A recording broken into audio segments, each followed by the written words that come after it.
আসসালামু আলাইকুম রহমতুল্লাহি ওবরকাতু। District education office Gopalganj online class ও লুহাইর দারুল উলুম ফাজিল ডিগ্রি মাদ্রাসা মুকসেদপুর গোপালগঞ্জ অনলাইন ক্লাসের পক্ষ থেকে আজকের সুপ্রিয় শিক্ষার্থী বন্ধুরা, সম্মানিত অভিভাবক মণ্ডলী এবং যারা আমার এই ক্লাসটি উপভোগ করছেন তাদের সকলকে জানাই একগুচ্ছ লাল গোলাপের শুভেচ্ছা। আমি মোহাম্মদ মহিউদ্দিন, সহকারী শিক্ষক কম্পিউটার, লুহাইর দারুল উলুম ফাজিল ডিগ্রি মাদ্রাসা মুকসেদপুর গোপালগঞ্জ। আজকের অনলাইন ক্লাসে দাখিল অষ্টম শ্রেণী ছাত্রছাত্রী বন্ধুদেরকে তথ্য ও যোগাযোগ প্রযুক্তির বিষয়ের উপরে পাঠদান করব এবং দাখিল অষ্টম শ্রেণী ছাত্রছাত্রী বন্ধুদেরকে স্বাগত জানিয়ে আমি আমার ক্লাস শুরু করছি। তো দাখিল অষ্টম শ্রেণীর ছাত্রছাত্রী বন্ধুরা, তোমরা তোমাদের তথ্য ও যোগাযোগ প্রযুক্তি বই নিয়ে বসে পড়ো। আমি আজকে তোমাদের পাঠদান করাবো তথ্য ও যোগাযোগ প্রযুক্তির উপরে। তথ্য প্রযুক্তির প্রথম অধ্যায়ের পাঠ 2, এই পাঠের উপর আজকে আমরা আলোচনা করব। তো বন্ধুরা, স্লাইডে ছবি দিয়েছি, ছবিগুলো দেখো। ছবিতে লোকগুলো কি করছে, দেখো। সকলের সামনে কিন্তু কি আছে এটা তোমরা মনোযোগ সহকারে দেখো এবং বুঝতে চেষ্টা করো যে আমাদের আজকের আলোচনার বিষয়টি কি হতে পারে।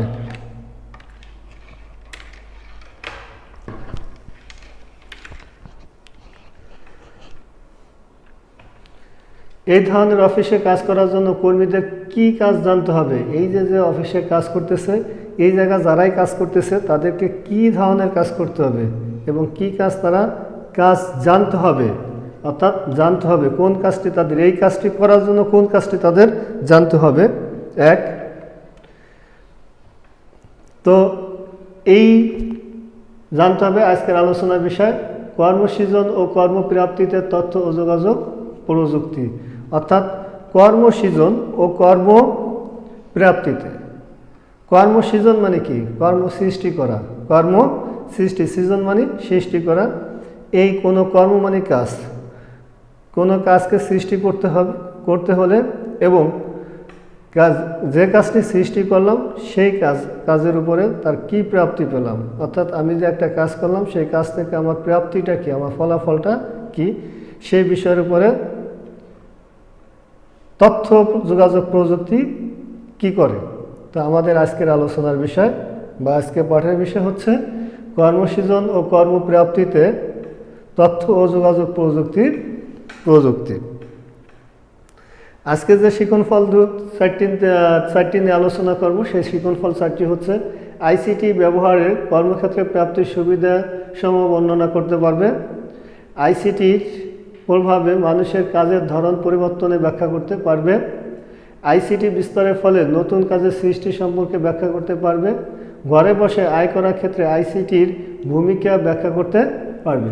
তো বন্ধুরা, আইসিটি অর্থ কি? Information communication and technology.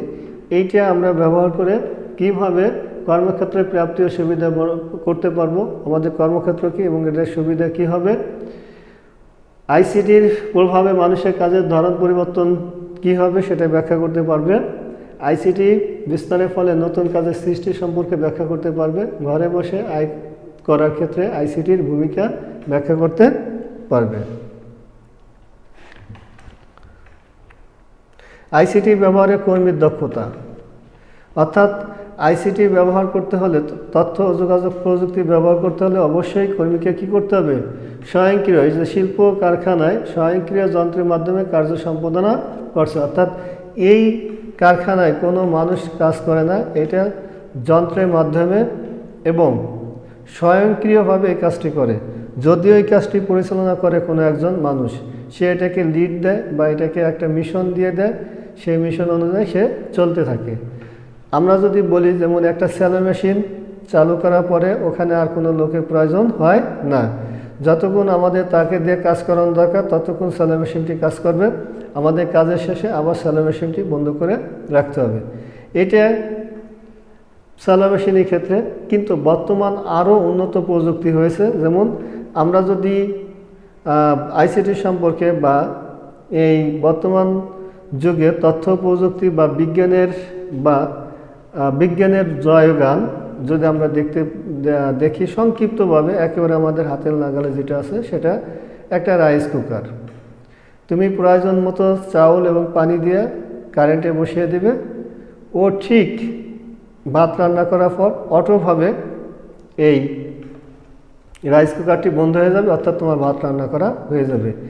এটাই হচ্ছে স্বয়ংক্রিয় মেশিন। অর্থাৎ এই ভাত রান্না করা রাইস কুকারে আমরা যে ভাতটা রান্না করলাম, এই ভাতটা রান্না করার এটাকে বলা হয় স্বয়ংক্রিয়। অর্থাৎ একটি শিল্প কারখানায় স্বয়ংক্রিয়ভাবে কাজ করে। আমি তোমাদের উদাহরণ দিতে পারি চিনির মিলে, অর্থাৎ চিনের কল বা চিনের মিলে বর্তমান স্বয়ংক্রিয়ভাবে চিনি উৎপাদন করা হয়। এখানে কাজ হচ্ছে মানুষ আখ বা কুষার বা ইক্ষু এগুলো একটা ড্রেনের ভিতরে মাইফে ফেলাই দেয়, ওখান থেকে স্বয়ংক্রিয়ভাবে সেটা চলে যায় তোমার যে জায়গা আখ বা ইক্ষু বা তোমার কুষারটিকে ভাঙা হয় সেই মেশিনের ভিতরে, সেখান থেকে স্বয়ংক্রিয়ভাবে সেটা ভাঙা হয়, তার রস বের করা হয় এবং পানি দেওয়া হয়। সেখান থেকে স্বয়ংক্রিয়ভাবে যে জায়গা জ্বালানি হয় সেই জায়গা সে জাল হওয়ার পর মিঠাই হয়। স্বয়ংক্রিয়ভাবে সেই মিঠাই আবার সেঁকা হয়, সেঁকার পরে পরিষ্কার পরিচ্ছন্নতা থাকে এবং গাছ থাকে, এবং পরিষ্কার পরিচ্ছন্ন মিঠাইয়ের ভিতরে স্বয়ংক্রিয়ভাবে তোমার তোমার চুন এবং গন্ডরব ব্যবহার করা হয়। স্বয়ংক্রিয়ভাবে এই গন্ডরব এবং চুনের ব্যবহার করা হয়। এখানে মানুষের কোনো হাত নাই, শুধু বিদ্যুতে মোটরগুলো চলে। এরপরে ওখান থেকে সেটা স্বয়ংক্রিয়ভাবে একেবারে প্রস্তুত হয়ে সম্পূর্ণরূপে চিনি প্রস্তুত করে। চিনি প্রস্তুত করার পর একটা মুখ আছে, সেখানে তোমার কর্মীরা, অর্থাৎ এখানে মানুষের দরকার, এখানে মানুষ শুধুমাত্র বস্তা ওই মুখে ধরার পরে তোমার একেবারে ওয়েট সাথে সাথে ওই জায়গায় ওয়েট হয়ে যাচ্ছে, ওজন হয়ে যাচ্ছে। বস্তার ওজন হওয়ার সাথে সাথে বস্তাটা মেশিনে স্বয়ংক্রিয়ভাবে মেশিন তাকে ঠেলে সরাই দেয় এবং স্বয়ংক্রিয়ভাবে বস্তাটাকে সেলাই করা হচ্ছে, এখানে মানুষের কোনো হাত নাই। এরপরে ওই বস্তাটা মানুষের কর্মী বা যারা সুগার মিলে চাকরি করে তারা বস্তাটিকে ট্রলিতে ভরে শুধুমাত্র ট্রলি ঠেলে এটাকে গুদামজাত করে। অর্থাৎ তোমার চিনি উৎপাদনের ক্ষেত্রে শুধুমাত্র একজন মানুষ বা কর্মী কাজ হচ্ছে চিনির বস্তাটাকে গুদামজাত করা এবং চিনি যেখান থেকে পড়ে সেই মুখে বস্তাটা ধরা, আর অন্য কোনো কাজই মানুষের করা লাগে না। এটা হচ্ছে স্বয়ংক্রিয় পদ্ধতিতে কোনো কাজ সম্পন্ন করা শিল্প কারখানায়। অর্থাৎ আমরা আজকে যে টেকনোলজি ব্যবহার করি, মোবাইল বলো, ল্যাপটপ বলো, তোমার টেলিভিশন বলো, এলইডি টেলিভিশন, তারপর তোমার ডেস্কটপ বলো, এই সমস্ত কিছুর ভিতরে স্বয়ংক্রিয়ভাবে কিছু কিছু যন্ত্র আছে যেটা আমরা চোখেও দেখি না, কিন্তু সেটাকে এই রোবট বা স্বয়ংক্রিয় যন্ত্রের মাধ্যমে তোমার মোবাইলে বা ল্যাপটপ বা তোমার আইপ্যাড, কম্পিউটার, এলইডি টিভিতে এগুলো বসানো হয়ে থাকে। এটাকে বলা হয় স্বয়ংক্রিয় যন্ত্রের মাধ্যমে কাজ করা। আইসিটি ব্যবহারে কর্মীর দক্ষতা, অর্থাৎ স্বয়ংক্রিয় উপস্থিতি যন্ত্র ব্যবহার করছে। এটাই হচ্ছে এমন একটা যন্ত্র যারা আমরা টিচার বা শিল্প কলকারখানায় বা বিভিন্ন অফিস আদালতে কাজ করি, এটা স্বয়ংক্রিয় মেশিন। অর্থাৎ তুমি এটাকে এইভাবে টিপ দিলে, যে টিপ দিচ্ছে সাথে সাথে তুমি কখন অফিসে প্রবেশ করলে তোমার সময়, মিনিট, ঘন্টা, মিনিট, সেকেন্ড উঠে যাবে। এখানে তোমার হাতে আর কোনো কিছু লেখার প্রয়োজন নেই। অর্থাৎ এই ক্ষেত্রে তোমার ফাঁকি দেয়, অর্থাৎ তোমার 10টায় অফিস শুরু, তুমি 11টায় আসলে এসে লেখলা 10টায়, তোমার 10টায় অফিস শুরু, তুমি 12টায় এসে লেখলা 10টায়। এখানে এই ফাঁকি দেওয়ার আর কোনো সুযোগ থাকবে না। তোমার 10টার কাজ তোমার অবশ্যই 10টায় আসতে হবে, 10টার আগে এসে তোমার ওটাকে কী করতে হবে, লক করতে হবে। লক না করলে তোমার সময় বসেরা বুঝে যাবে যে তুমি সঠিক সময় আসতে পারো নাই বা আসো নাই। এটা হচ্ছে স্বয়ংক্রিয় যন্ত্রের মাধ্যমে উপস্থিতি। আইসিটি ব্যবহারে কর্মীর দক্ষতা, স্বয়ংক্রিয়ভাবে মালামাল গুদামে সজ্জিত করুন। অর্থাৎ এই যন্ত্রটার মাধ্যমে স্বয়ংক্রিয়ভাবে মালটা যেখানে যার প্রয়োজন সেখানে এটা কি করতেছে, গুদামজাত করতেছে। এখানে কোনো মানুষেরই কোনো হাত দেওয়ার কোনো প্রয়োজন নেই। এটাকেই বলা হয় স্বয়ংক্রিয় পদ্ধতির মাধ্যমে কোনো মালামাল গুদামজাত করা। আইসিটি ব্যবহার অর্থাৎ দেখো ডিজিটাল টেলিফোন এক্সচেঞ্জের প্রযুক্তি ব্যবহারকারী, এটা ডিজিটাল টেলিফোন অর্থাৎ আগে টেলিফোনগুলো ছিল তার, এখন টেলিফোনগুলো অনেক টেলিফোন আছে তারবিহীন, তারের আর কোনো প্রয়োজন হয় না। আমাদের মোবাইল আবিষ্কার হওয়ার আগে আমরা টেলিগ্রাম, টেলিফোন, তার সহ টেলিফোন, আগে দেখছো অনেক সময় সিনেমা এরকম ধৈর্য কথা বলে, হ্যালো, এখানে কানে একটা লাগান থাকে, আমার মুখে একটা দেওয়া থাকে। এখন কিন্তু আর এগুলো ব্যবহার করা হচ্ছে না, হয়তো বা কোনো অফিস আদালতে এগুলো ব্যবহার করা হয়, কিন্তু মূলত আমাদের মোবাইল ফোন আসার কারণেই এটা ব্যবহার করা হচ্ছে না। এই তারবিহীন, তার সংযুক্ত টেলিফোনের সময় নতুন আবিষ্কার ছিল টেলিগ্রাফ। এই টেলিগ্রাফ বা টেলিগ্রাম, এটার মাধ্যমে এখান থেকে লেখলে যে ঠিকানায় তুমি পৌঁছাবে সেই ঠিকানায়, সেটা দেশ বিদেশে যেখানে হোক সেখানে এটা পৌঁছিয়ে যাইতো, সেটা ছিল উন্নত টেলিফোন থেকে আধুনিক। এই টেলিফোন থেকে আধুনিক টেলিগ্রাম বা টেলিগ্রাফ থেকে আধুনিক হচ্ছে বর্তমান আমাদের মোবাইল ফোন। আইসিটি ব্যবহার কর্মীর দক্ষতা, আইসিটি ইন্টারেক্টিভ ভয়েস প্রযুক্তি ব্যবহার, অর্থাৎ এখান থেকে কথা বলে এখানে চলে আসছে কোনো তার, দেখো এই যে তারের মাধ্যমে, কিসের মাধ্যমে, তারের মাধ্যমে স্বয়ংক্রিয়ভাবে এটা চলে আসছে। অর্থাৎ এখন কোনো তোমার তারের প্রয়োজন নাই, এই যে আমরা মোবাইল ফোনে কথা বললে এটা যে কোনো একটা টাওয়ারে যাবে, সেই যে টাওয়ার, সেই টাওয়ার থেকে কোন টাওয়ারে যে পৌঁছাবে, সেই টাওয়ারে যাওয়ার পর সরাসরি তোমার মোবাইলে এটা বা তোমার টেলিফোনে এটা চলে যাচ্ছে। এটিএম মেশিন ব্যবহার করা, অর্থাৎ আগে আমাদের দেখো ব্যাংকে টাকা পয়সার লেনদেনে আমরা সবসময়ের জন্য অনেক কষ্ট করা লাগতো এবং ঝুঁকি থাকতো। যেমন তুমি যদি বনগ্রাম ব্যাংকে একটা অ্যাকাউন্ট করো, আগে অ্যানালগ পদ্ধতিতে যে কাজটি আমাদের করা লাগতো সেটা হচ্ছে বনগ্রাম ব্যাংকে অ্যাকাউন্ট করলে আমরা বনগ্রাম ব্যাংকেই টাকা রাখবো এবং বনগ্রাম ব্যাংকেই থেকে চেক দিয়ে টাকা উত্তোলন করব। এর বাইরে কোনো ব্যাংক থেকে আমরা টাকা জমাও দিতে পারবো না, উত্তোলনও করতে পারবো না বা পারতাম না। বর্তমান এই আইসিটি ব্যবহার কারণে এটা ডিজিটাল হয়ে গেছে। কি হয়ে গেছে? ডিজিটাল হয়ে গেছে। এই ব্যাংকগুলো একটা ডিজিটাল নাম্বার দিয়ে দিছে। এই নাম্বার দেওয়ার সাথে সাথে আমার যেমন অগ্রণী ব্যাংকে অ্যাকাউন্ট আছে, আমি সারা বাংলাদেশের যে কোনো অগ্রণী ব্যাংক থেকে আমার ওই চেক বই ব্যবহার করে আমি টাকা উত্তোলন করতে পারবো এবং আমি বাংলাদেশের যে কোনো ব্যাংকে টাকা জমা রাখতে পারবো। এটার সুবিধা হচ্ছে কি, যে মনে করো আমি ঢাকায় গেলাম, আমি যদি নগদ টাকা বয়ে নিয়ে যাই, আমাদের দেশের মানুষ তো অনেক ভালো, খুব ভালো। দেখা গেল রাস্তা থেকে আমার পকেট কেটে নিয়ে গেছে বা ছিনতাইকারীরা আমার মাথায় একটা চাকু বা পিস্তল ঠেকে আমার টাকাটা নিয়ে গেছে। আমি অসহায় মতন ঢাকা গেলাম, সেখান থেকে আমার দাঁড় দিনা করে বা আমার কোনো কাজ হলো না, আমি বাড়ি ফিরে আসলাম বা আমার অনেক বড় ক্ষতি হয়ে গেল। এটা ছিল তোমার অ্যানালগ পদ্ধতিতে ব্যাংক হিসাবের কাজ। এখন তোমার এই ডিজিটাল পদ্ধতির কারণে বা আইসিটি ব্যবহারের কারণে বা আইসিটি কর্মীর দক্ষতার কারণে এখন আমি ঢাকা গিয়েই আমার টাকাটা উত্তোলন করবো। আমার পকেটে কোনো নগদ টাকা থাকবে না, কোনো ছিনতাইকারী আমার টাকাটা নিতে পারবে না। অর্থাৎ আমি সম্পূর্ণ নিরাপদ। আমি একটা চেক বই নিয়ে যাব, যদি ছিনতাইকারী আমার চেক বইটা নিয়ে যায়, চেকের পাতাটা নিয়ে যায়, নেক, তাতে আমার কোনো সমস্যা নেই। আমি আমার অ্যাকাউন্টে ফোন করে জানাই দেবো যে আমার একটা চেক বই হারিয়ে গেছে বা চেকের পাতা হারিয়ে গেছে। ওই চেকের পাতা দিয়ে আর কোনো বাংলাদেশের কোনো ব্যাংক থেকে আর টাকা উত্তোলন করার কোনো সুযোগ থাকবে না। এটা হচ্ছে আইসিটির কারণে সবচেয়ে বেশি দক্ষতা। একক কাজ, তুমি কিভাবে একজন কর্মী দক্ষ হতে পারো এর দুটি শর্ত লেখো। এটা তোমাদের জন্য একক কাজ রাখা হলো। অর্থাৎ তুমি কিভাবে একজন দক্ষ কর্মী হতে পারবে এর দুটি শর্ত লিখতে হবে। এটার সম্ভাব্য সমাধান সেটা হচ্ছে আইসিটি ব্যবহারে দক্ষ হওয়া যায়, অর্থাৎ আইসিটি ব্যবহার করে দক্ষ হওয়া যায়। আইসিটি যন্ত্রের কাজ সম্পর্কে যথাযথ জ্ঞান থাকা প্রয়োজন, অর্থাৎ কীভাবে আমরা কম্পিউটার ল্যাপটপ চালাবো সেই বিষয়ে আমাদের জ্ঞান থাকা প্রয়োজন। আইসিটির কারণে যেখানে কর্মধারণ প্রতিনিয়ত বদলে যাচ্ছে, অর্থাৎ আইসিটির কারণে আমাদের যে কাজ, সেই কাজ প্রতিদিনই কি পরিবর্তন হচ্ছে।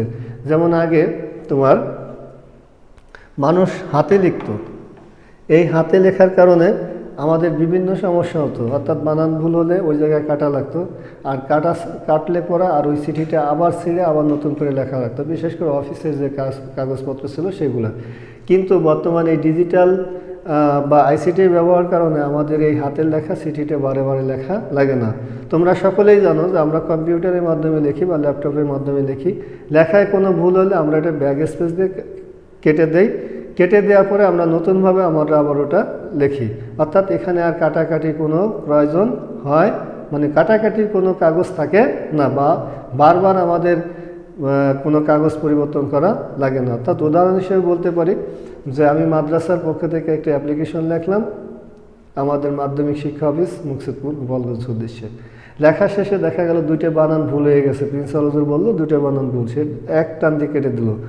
কী হবে, আমার ওই আবেদনপত্রটি বা দরখাস্তটি পুরে ছিঁড়ে ফেলাইতে হবে, আবার নতুন করে আবার আর একটা আবেদন লিখতে হবে।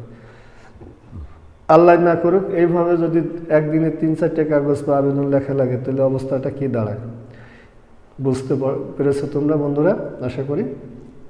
কিন্তু বর্তমান এই ডিজিটাল যুগে বা আইসিটির দক্ষতার কারণে আমরা ল্যাপটপে এই সিটিটা লেখার পরে সেভ দেবো, সেভ দেওয়ার পরে এটা প্রিন্ট দেবো, প্রিন্ট দেওয়ার পরে প্রিন্সিপাল হুজুর বললেন এখানে বানান দুটো ভুল হয়ে গেছে, আমরা সাথে সাথে ওই বানান দুটোকে সংশোধন করার পরে নতুনভাবে, বা প্রিন্সিপাল হুজুর যদি কম্পিউটারে দেখেন সেটা দেখার পরে যদি বলে যে এটা বানান ভুল বা এই জায়গা এইটা না লিখে এটা লিখলে ভালো হতো, আমরা সেইভাবে সেটাকে সেট করে দেওয়ার পরে আবার নতুন করে প্রিন্ট দিলে আমাদের আর কোনো কাটাছিঁড়া বা বারে বারে কোনো কাগজ ছিঁড়াছিঁড়ি বা লেখালেখি কোনো প্রয়োজন হবে না। অর্থাৎ এটার কারণে আমাদের কি হচ্ছে, প্রতিদিনের কাজের ধরন পরিবর্তন হয়ে যাচ্ছে।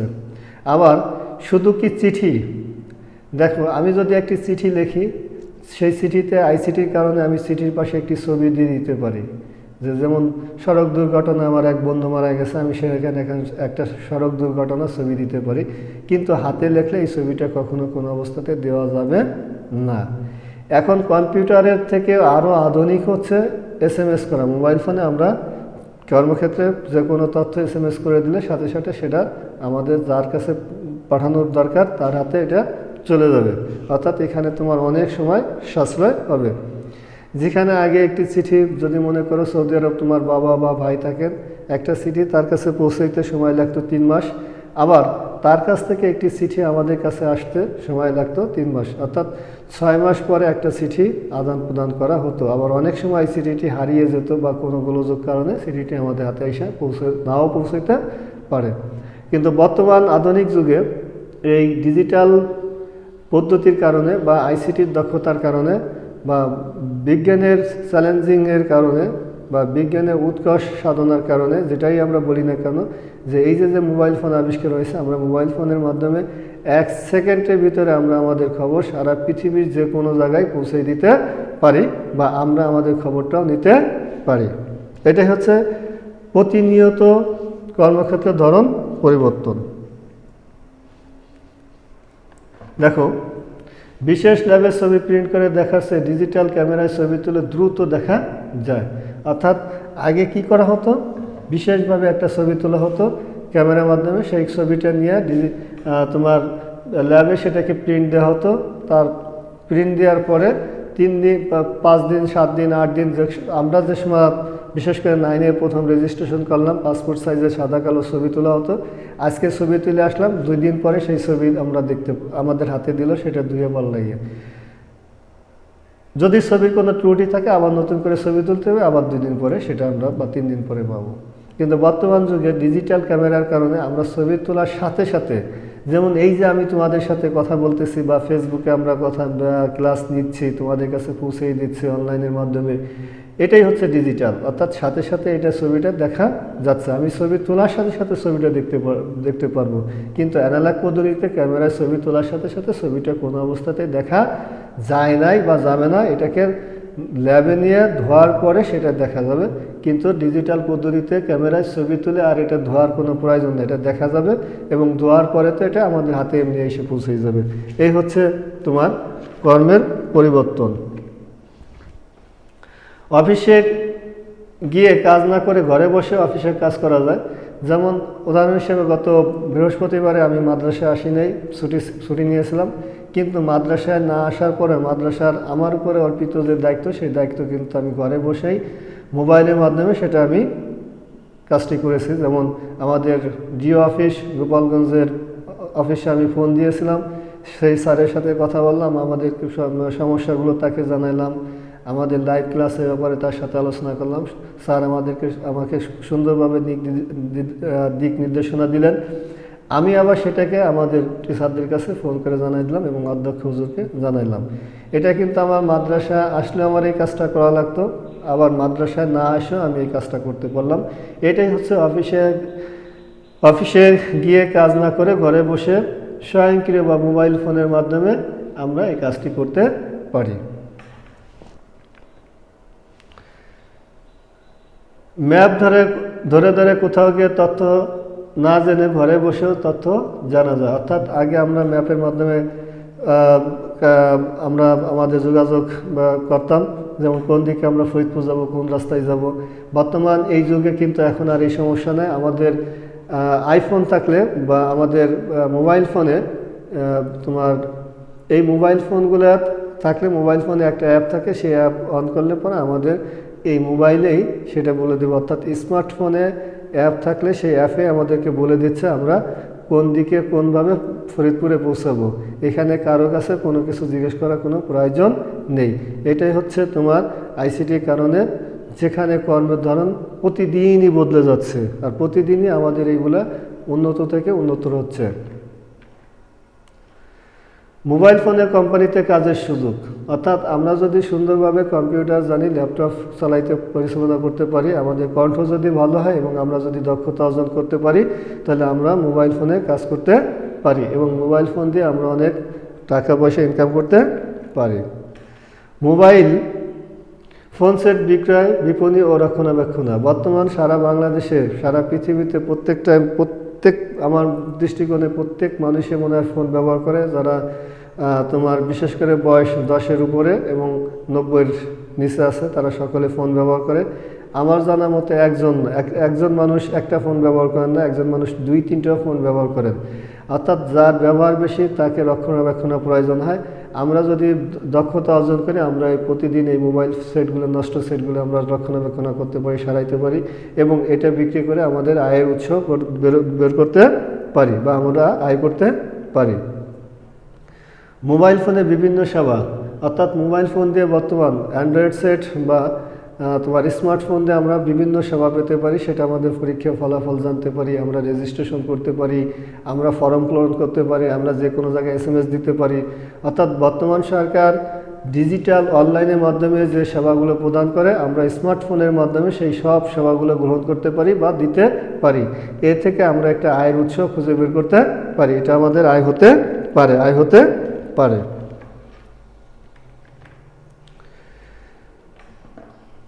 নতুন খাতের সৃষ্টি, অর্থাৎ এখন আমরা এই মোবাইল ফোন দিয়ে ব্যাংকিংয়ের ব্যবস্থা করতে পারি। যেমন বিকাশ আছে, তোমার ডাচ বাংলা আছে, ইত্যাদি ক্ষেত্রে আমরা ঘরে বসেই আমাদের এই টাকাগুলো আমরা লেনদেন করতে পারি। যেখানে ব্যাংকে অবশ্যই এখন ডিজিটালের কারণে ব্যাংকেও লেনদেনের খুব সুযোগ সুবিধা হয়েছে। অর্থাৎ ঢাকা থেকে টাকা সেন্ড করলে, টাকা পাঠাইলে আমরা 1-1.5 ঘন্টার ভিতরে টাকা পেয়ে যাই। কিন্তু এখানে ব্যাংকের কিছুটা সীমাবদ্ধতা আছে, যেমন শুক্র শনি ব্যাংক বন্ধ থাকে, আবার সকাল 10টার পরে তাদের অফিসে যেতে হবে, আবার 4টার পরে তারা লেনদেন করে না। এই বাকি সময়টা আমরা যদি জরুরিভাবে কোনো কিছু লেনদেন করি, তাহলে আমরা বিকাশ অ্যাপের মাধ্যমে বা বিকাশের মাধ্যমে আমরা টাকা পয়সা লেনদেন করতে পারি। এটা কিন্তু আমাদের একটি নতুন খাত, আমরা এখান থেকে ব্যবসা করতে পারি। আয়ের অনেক সুযোগ আছে বা আয়ের সুযোগের সম্ভাবনা অনেক বেশি থাকে। ঘরে বসে আয়ের সুযোগ, দেখো এই যে বিভিন্ন ধরনের আমরা ছবি করতে পারি, আমরা যে কোনো কিছু ভিডিও করতে পারি। সেই ভিডিওগুলোকে আমরা ইউটিউবের মাধ্যমে ইউটিউবে যদি সেটা সাইডে দেওয়া এবং এটা যদি জনপ্রিয়তা অর্জন করে, তাহলে আমরা সেখান থেকে আয় করতে পারি। যে কাজসমূহ হলো ওয়েবসাইট উন্নয়ন, রক্ষণাবেক্ষণ, মাসিক বেতন ভাতার বিল প্রস্তুতকরণ, ওয়েবসাইটের তথ্য যোগাযোগ সফটওয়্যার তৈরি করা। অর্থাৎ এইগুলো তৈরি করে আমরা কি করতে পারি, আমাদের নতুন আয়ের পথ সৃষ্টি করতে পারি। এখানে দেখো মোবাইল ফোনে বিস্তারে কি কর্মে সৃজন হয়েছে।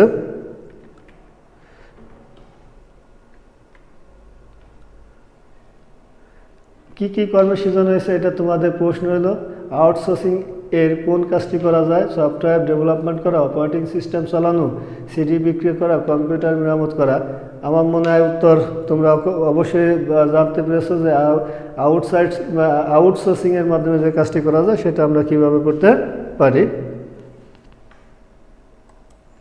এটা উত্তর সঠিক, এটা ভুল, এটা ভুল, এটা ভুল। অর্থাৎ আউটসোর্সিংয়ের মাধ্যমে যে কাজটা করা যায় সেটা হচ্ছে সফটওয়্যার ডেভেলপমেন্ট।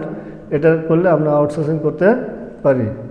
কোনো প্রশ্ন থাকলে প্রশ্ন করতে পারো, যেহেতু আমরা ইসের মাধ্যমে ক্লাস নিচ্ছি, এখানে আর প্রশ্ন করার কোনো সুযোগ নাই।